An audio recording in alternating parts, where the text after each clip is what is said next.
Look at the darkness of the sky over here. There's thunderstorms in the distance, and then there's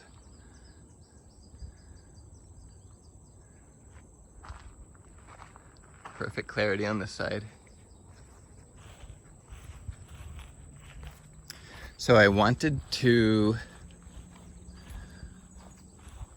offer an inquiry for awakening, for clarity right now. So we can call this the many things inquiry. So inquiry is just using thought or concepts to go beyond that, to go beyond thinking, to go beyond concepts.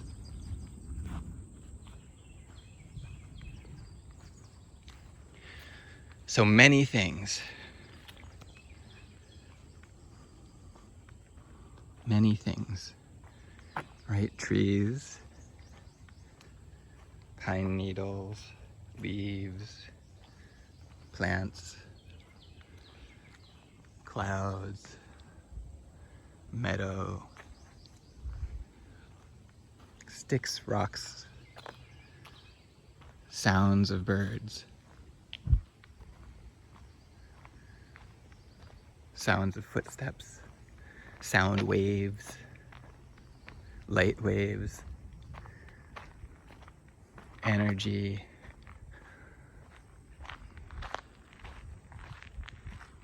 all of these things that we call distinct, separate things, many things, many things, maybe infinite things. So that's how the human conceptual mind works. That's how most people see reality. They see many things.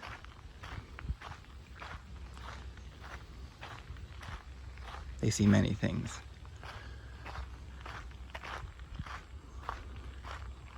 So the question is, do any of these many things, or do any things, are any of these things actually real? Do they exist in and of themselves? Do they have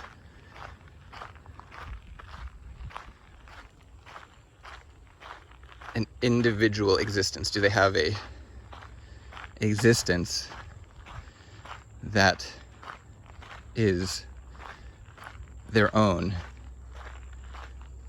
So is a rock real, or is a tree real in and of itself? Do these things actually exist? Or are we just putting boundaries, artificial boundaries, around an indivisible oneness?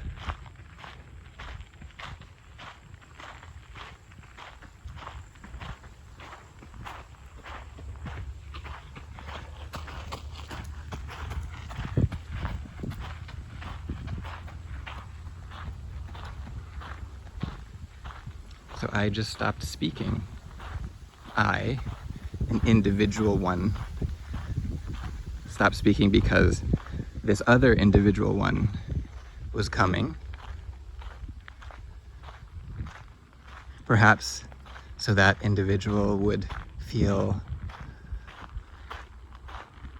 not confused by why I was speaking, or perhaps to make sure my voice was clear, or just to experience the passing, the experience. However, am I actually a real thing in and of, quote unquote, myself, as this separate thing? Is there any validity to that? Ultimately, is that signpost a signpost? Is it in and of itself a thing? So in order to consider this, first we have to say, have we ever experienced anything, any of the many things, existing in and of itself by itself without anything else? Has anything existed? Have we ever seen something with its own existence outside of the many things, outside of existence.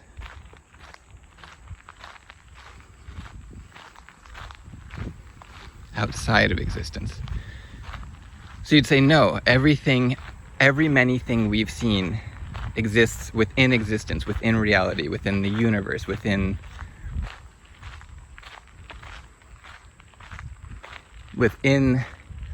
space and time, within space. In fact, even if you look at that white car up there and you said, okay, let's have everything else disappear. All the trees and the rocks and the gravel and the signs and the people and the birds and the sky, everything disappears except that white car. Everything.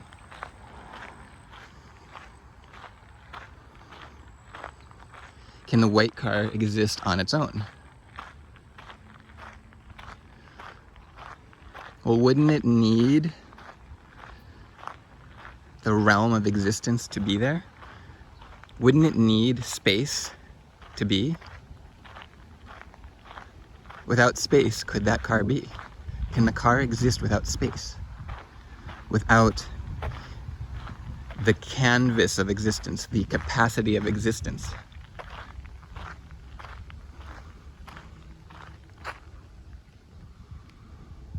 Can this car exist without awareness? Can existence exist without awareness? Has that ever been the case?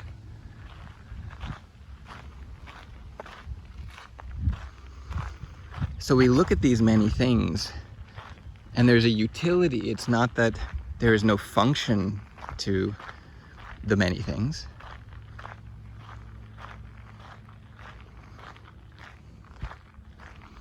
There's great function. We conceive of the many things called trees. We conceive that we can break down a single tree into many things, planks of wood. So that one thing became many things. And then we turn those planks of wood into a house.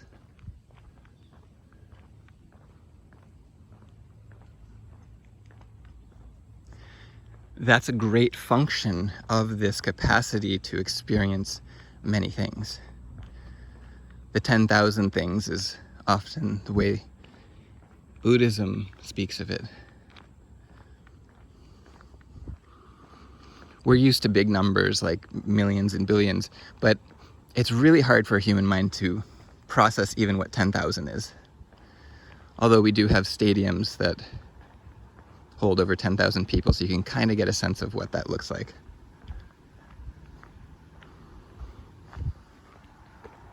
So, these many things, the capacity to experience the world with many things is functional, is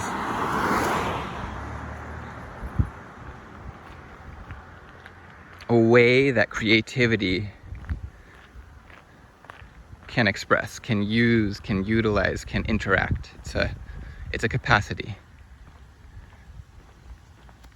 But is it real?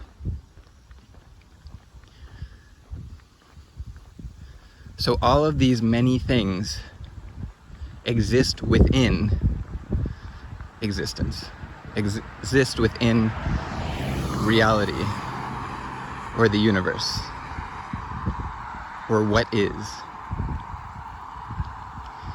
And when I'm using these terms, I'm including everything that we could imagine that could exist. Multiple dimensions, multiple universes, multiple parallel realities, multiple times, multiple physical designs. All of these reside within the capacity of existence to exist. And as far as we've experienced, they all exist within space and time. All of the things. We need space to put them, and we need time to differentiate them, to have them change, to have difference.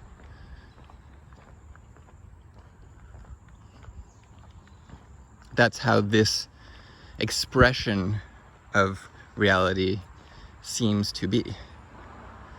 But existence and awareness don't really need to call those two things, but awareness from which existence shines, awareness, existence itself, is not beholden to space or time.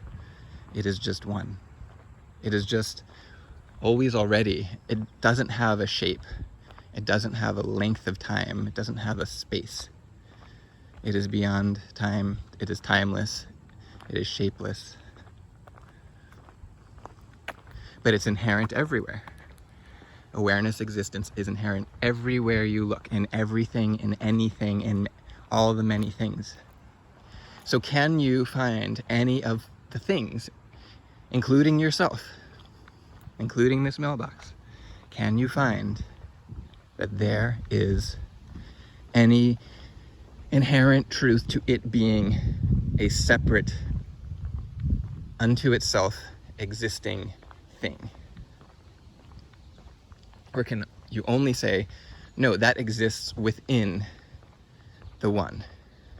That is not even existing within the one, it is a way the one is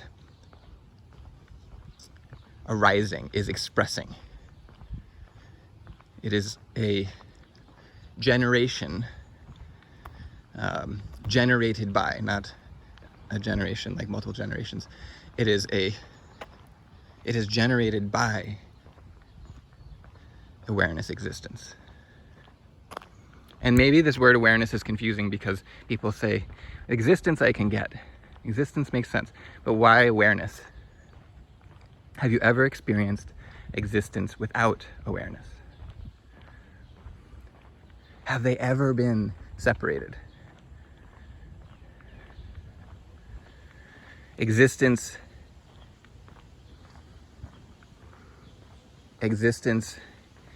is dependent on awareness. Now it seems like, because of the way we conceive it, we conceive of awareness. This is one of the big flaws with this ability to seemingly break down into many things. We conceive generally as people, as humans, of awareness as a separate thing, a separate capacity, like hearing, like seeing. We think of awareness as there are multiple awarenesses. And yes, it's true that you could say there are multiple vantage points. That's relatively true. But awareness itself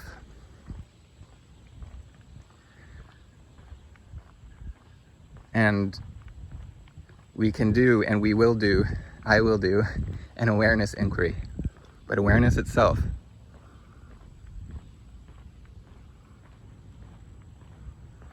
is it ever not already the case? Is it ever missing? Is it ever not there? Is it ever changed? Does it change at all? Not what's in awareness, not what is known by awareness, but is awareness itself touchable, findable. So existence, there is no proof of existence without awareness. And we still might say yes, but then existence may continue even if awareness isn't there. The question is awareness ever not there? And if you really start to look at this, awareness is the only thing that is ever there. Existence even vanishes when we go into deep sleep. In deep sleep, there is no more existence. There are no more things. There's no more space. There's no more time. It is the timeless, but awareness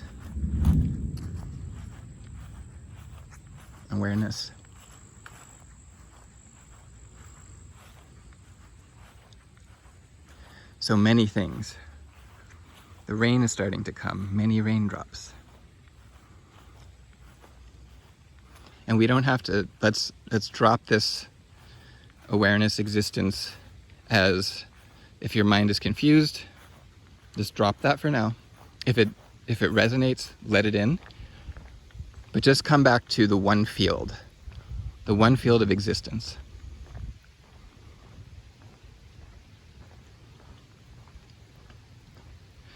Is there anything outside of that? Do any of these many things actually exist outside of that?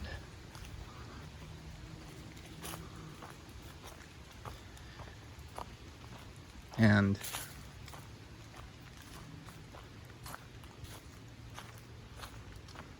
feel for yourself. Feel this. Sense into this. Is there a you that is separate from existence? Do you exist outside of existence? Are you and awareness and existence separate things?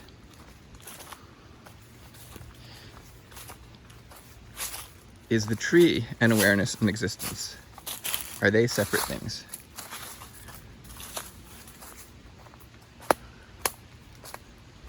Are the sounds awareness, existence separate things?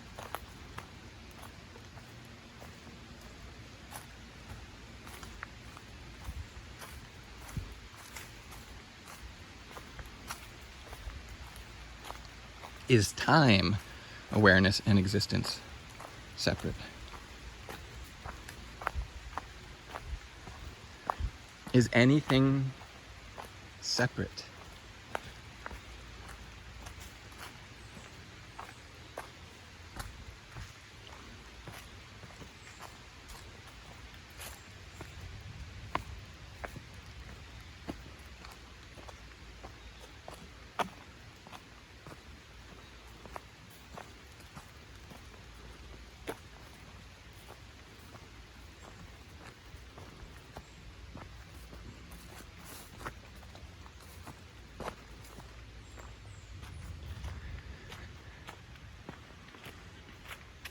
If there is nothing outside of existence,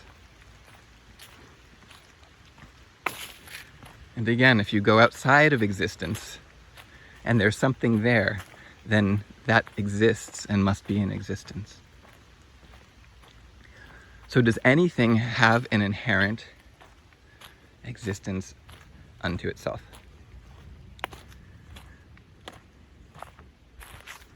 A good metaphor for this is the metaphor of kind of a virtual reality, a virtual screen, a three-dimensional computer monitor, a three-dimensional pixelated space that can appear in any way.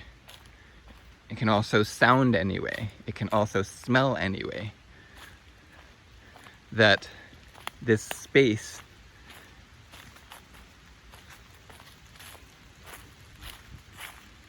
can appear to have a different color there and a different color there and seemingly nothing there. You know, tree, blue paint stripe, blue paint stripe. Now this metaphor breaks down because it's still lacking quite a bit of the time, space, awareness. You know, it would be an aware, three-dimensional space that has the capacity to generate time. And it also has the capacity to generate the space. The space isn't inherent. The space is actually generated. The time isn't inherent. The time is actually generated. From the ultimate point of view, there is no time. It's all simultaneous. Also sounds like time, but it's closer to simultaneous. And we will also do an inquiry on now and how now is. the only constant in time. But now is not in time. Now is where time comes from. And we can use that right now. Does anything, any of the many things, exist outside of now? Now is another word for existence. What a beautiful word for existence, now. The nowscape. The now. Does anything exist outside of the now? Can the now be touched? Can it be manipulated? Can it be impacted, manipulated in any way? Can it be changed? There is only always already now, always already existence, always already isness, beingness now. Does anything exist outside of now?